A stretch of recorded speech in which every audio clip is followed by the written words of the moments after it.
Tinokwase zvakare mukati mezuva ranhasi. Ndinoimba kuti kumese kwamuri koko maswera zvakanaka.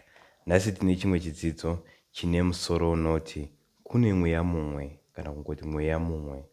Ndonyada kuti tibate nezvayo. Mweya totaura nezvawo mweya mutsvene watinoda kuti tibate nezvawo. Chida kudzidza kuti timbori nemweya mingani. Sezvatakabata tikaona kuti kungona nababa mumwe, tikaona futi zvakare kuti kungona naJesu Kristu anova mumwe chete, anova mwanakomana waMwari mumwe oga akaberekwa nababa. Uye futi zvakare kuti tibate futi zvakare pamusoro pekuti mweya mutsvene chinyi uriko, asi kune mweya mumwe. Kune vanhu vazhinji vanofungidzira kuti tikaramba dzidziso yeTrinity kana tikaramba dzidziso yekuti kuna vana Mwari watatu vanova Mwari Baba, Mwari Mwanakomana neMwari Mweya Mutsvene, tiri kuramba kuti Mweya Mutsvene uripo kana tiri kuramba uwepo hweMweya Mutsvene.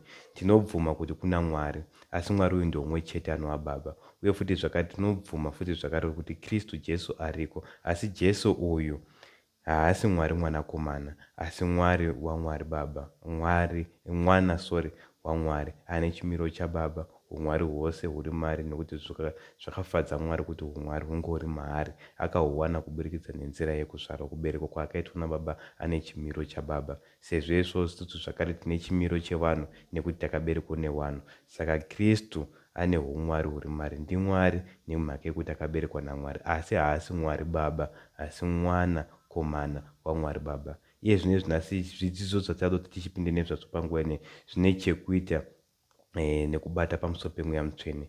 Munguva ichateera muchidzidzo chiri pamberi chachabata nezvazvo chichange chichibata kuti mweya mutsvene chimbori chii, mweya mutsvene chimbori chii. Asi mukati mezuva ranhasi dongo tingobate kuti kune mweya mumwe chete, kune mweya mumwe chete.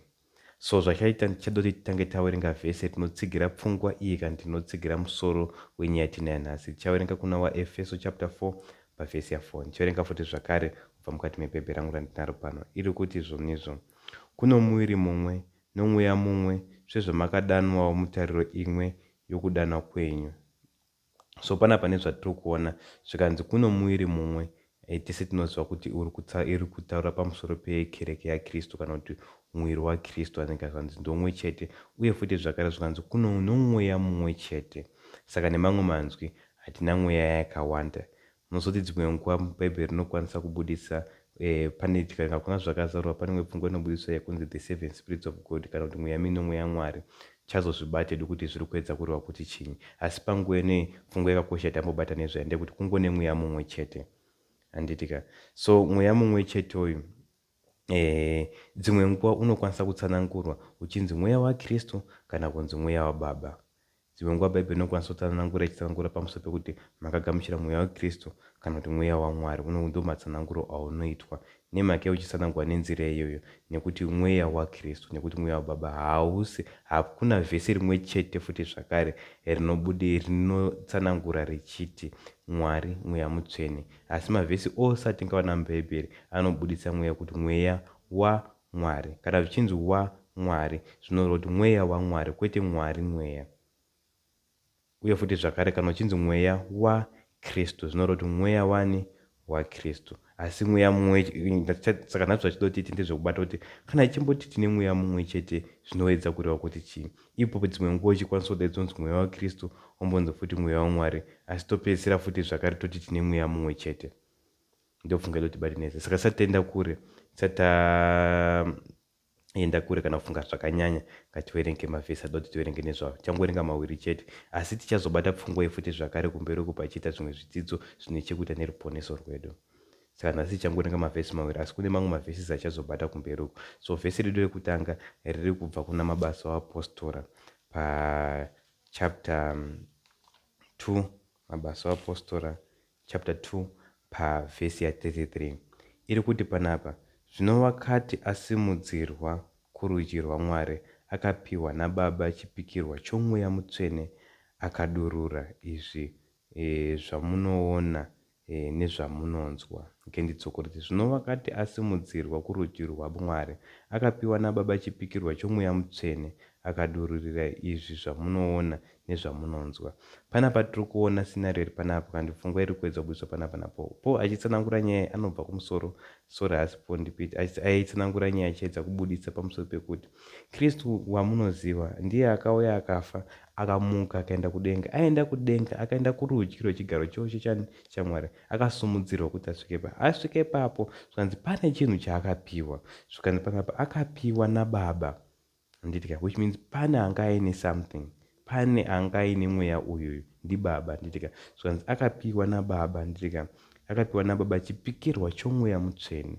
Saka agamuchira, zvikanzi akabva azoudurura iye Kristu pachake, akabva azoudurura mweya uyu, ndo watinogamuchira. Pfungwa yedu dzotibudise ndeyekuti panapa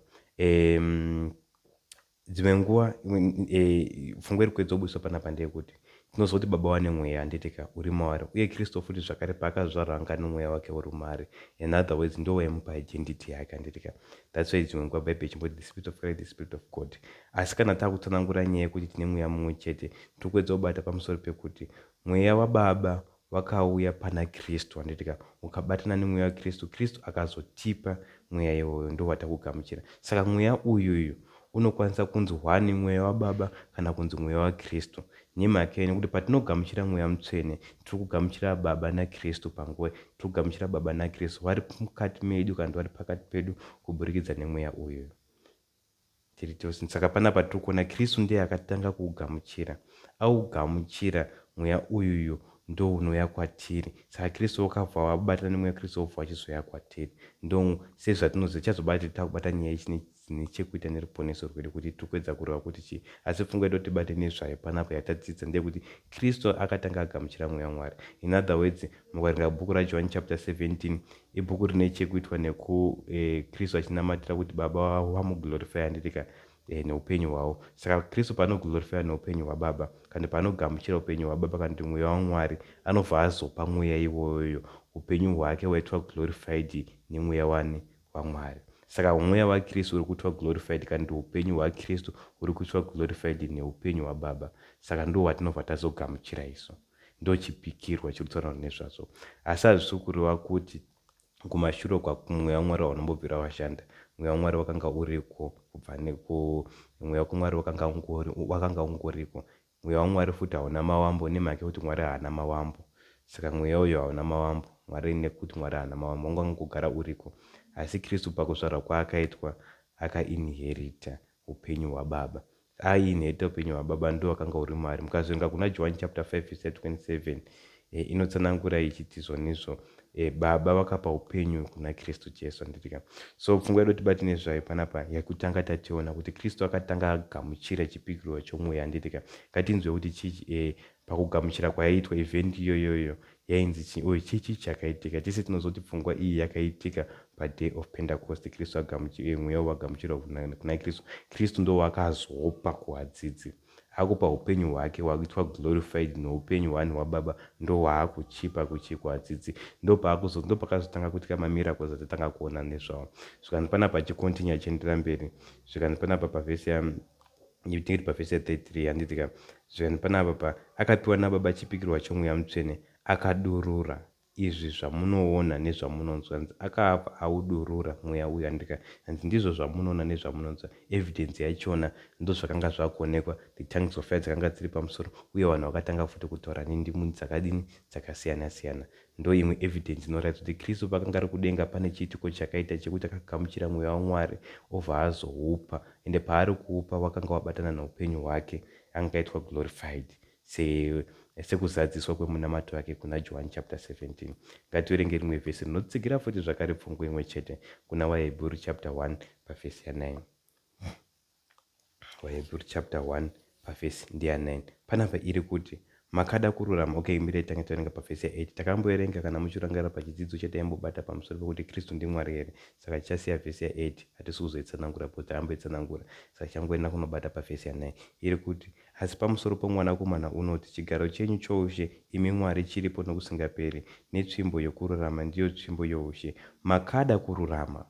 Chandaverengera vhesi ya8 ndechekuti tinzwisise kuti ataura nezvake mwanakomana waMwari.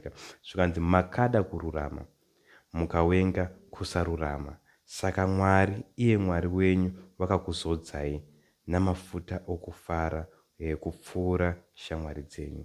Panapa pfungwa yedu timbati ndezvekuti zvikanzi makada kururama mukawenga kusarurama, ndepapi patinoona mukati meupenyu hwaKristu paakada kururama nepakawenga kusarurama.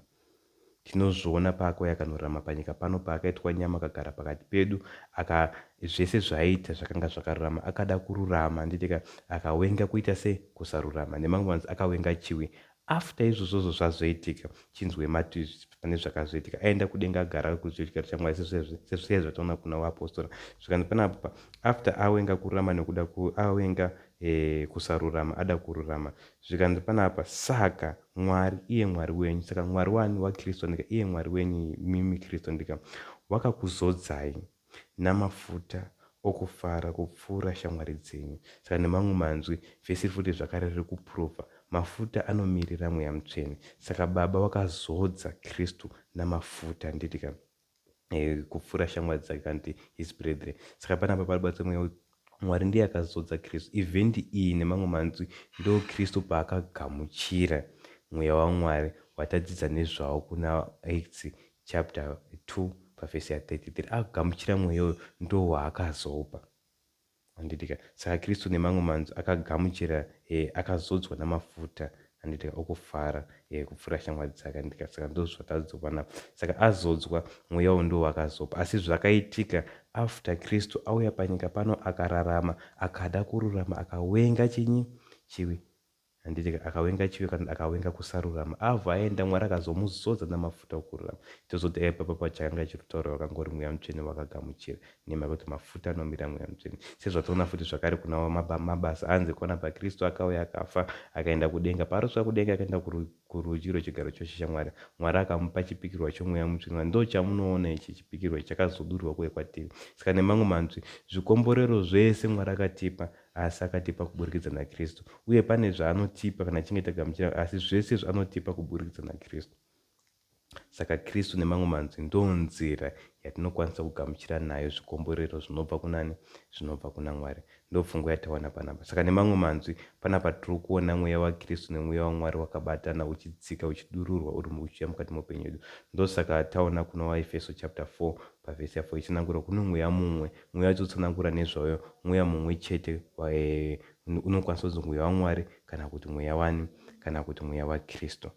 Ndo zvatinodzidza mukati mebhayibheri. Saka ngatimboerenge rimwe vhesi rinoedza futi zvakare kutsigira pfungwa iyi, sezvo ndatsanangura kuti tichazoya tonyatsa kutsanangura chidzidzo ichi pane zvidzidzo zviri kumberi pachange chibata nyaya dzine chekuita neruponeso rwedu. Saka panapa tichioneka kuna Johani chapter 17 pavhesi ya21 kusvika pavhesi ya23. Pane pfungwa dzakakoshesa dzinobatwa dziripo dzinotsigira futi zvakare pfungwa dzandinokwedza kubudisa panapa.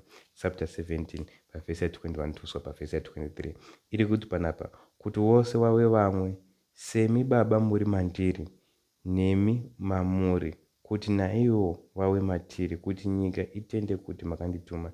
Neni ndakavapa kubwinya kwamakandipa, kuti vave vamwe nesu tiri vamwe, imi mavari neni mandiri, vakwaniswe kuva vamwe, kuti nyika izive kuti makandituma uye kuti makavada sezvamakandida ini.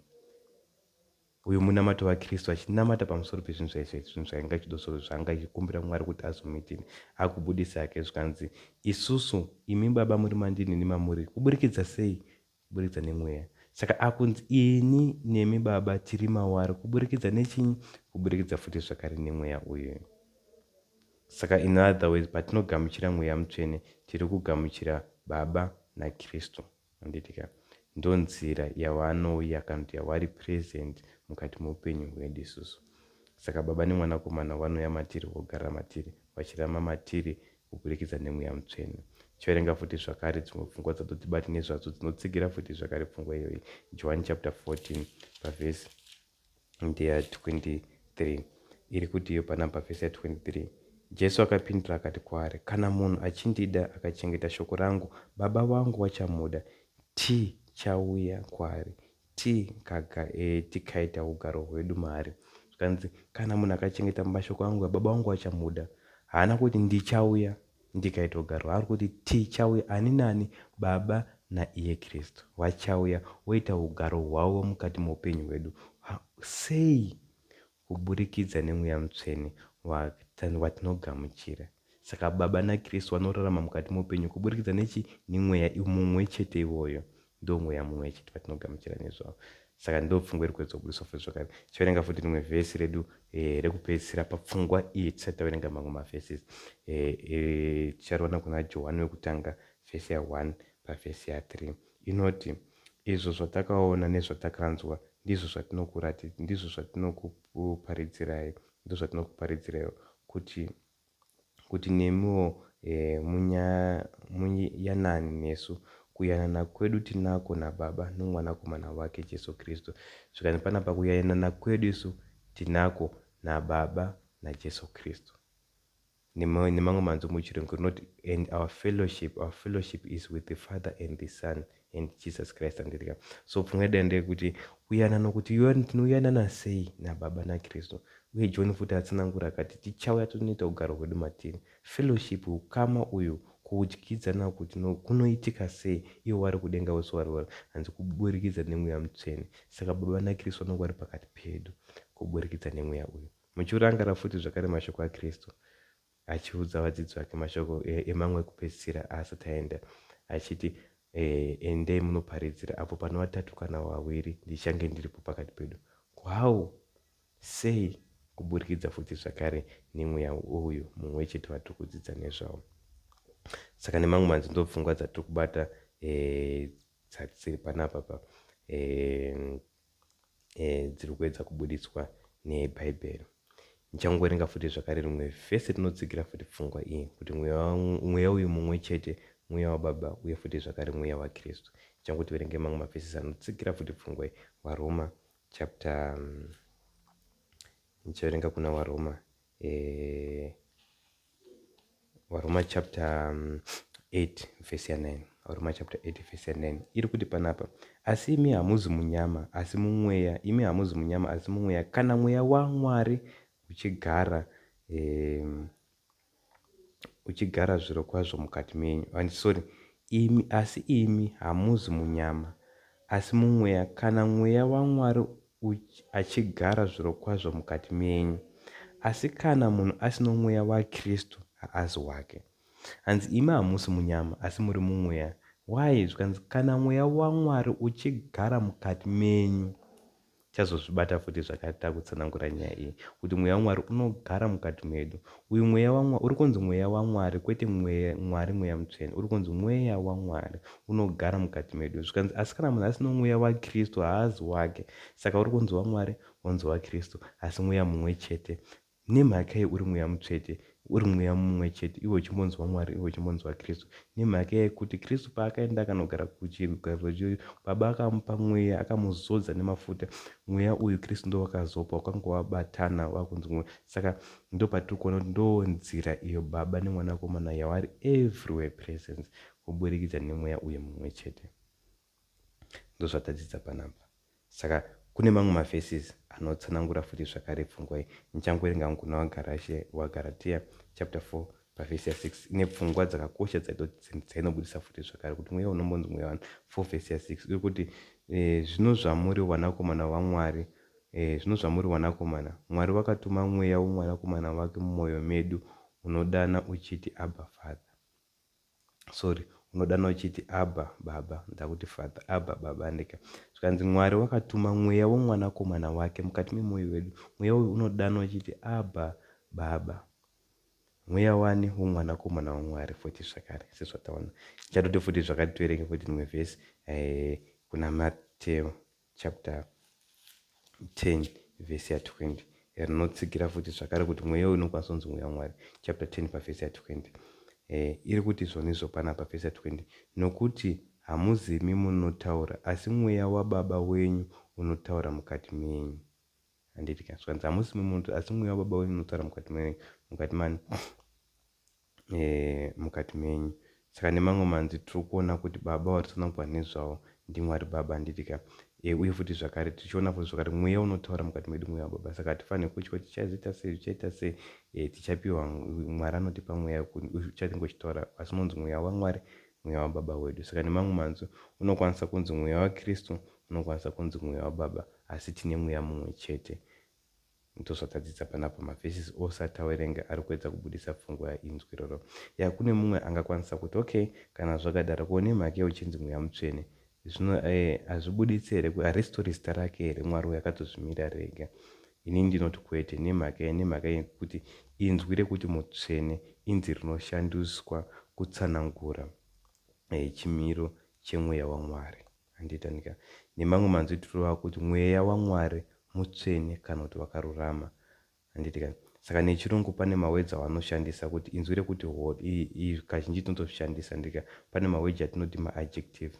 Mawords aya anoshandiswa kudescribe chinhu. Handitanika saka isusu tikati Holy Spirit, saka tikuti word rekuti holy it's an adjective word. Handika riri kushandiswa kudescribe chimiro chemweya waMwari kuti uri holy. Zvakafanana nekuti mweya wangu ndoti mweya wangu wakasviba kana kuti mweya wangu wakaipa.